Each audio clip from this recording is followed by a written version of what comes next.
সুপ্রিয় দর্শক মণ্ডলী, আসসালামু আলাইকুম রহমতুল্লাহি বারকাতুহু। তেঁতুলিয়া কাজী টিভির পক্ষ থেকে আপনাদের সবাইকে ধন্যবাদ অভিনন্দন জানিয়ে আজকেও একটি গুরুত্বপূর্ণ প্রশ্ন নিয়ে আপনাদের মাঝে উপস্থিত হয়েছি, যে প্রশ্নটি আমাদের মুসলিম সমাজে সর্বস্তরের মানুষের জেনে রাখা একান্তভাবেই প্রয়োজন। আজকের প্রশ্নটি হলো, অনেকে ছোট বাচ্চাদেরকে সূর্য ও চাঁদকে দেখিয়ে সূর্য মামা ও চাঁদ মামা বলে পরিচয় দেয়। এরূপ করা কি আসলে ঠিক? এর উত্তর হলো, সূর্য ও চাঁদকে মামা বলা হিন্দুদের একটি ধর্মীয় সংস্কৃতি।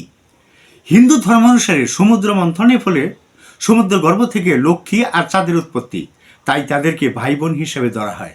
আর হিন্দু শাস্ত্রে যেহেতু লক্ষ্মী দেবীকে মাতৃসম করে পূজা করা হয়, তাই মায়ের ভাই হিসাবে চাঁদকে মামা হিসেবে পরিচয় দেওয়া হয়।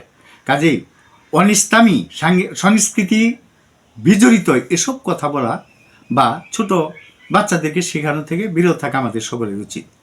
তবে সাধারণভাবে হঠাৎ কোনো সময় আদর করে এরূপ বললে গুনাহ হবে না, কেননা সকল কাজ নিয়তের উপর নির্ভরশীল। এরূপ কথার প্রমাণ বুখারী, মুসলিম ও মেশকাত শরীফে উল্লেখ রয়েছে। প্রিয় দর্শক মণ্ডলী, আজ এ পর্যন্তই।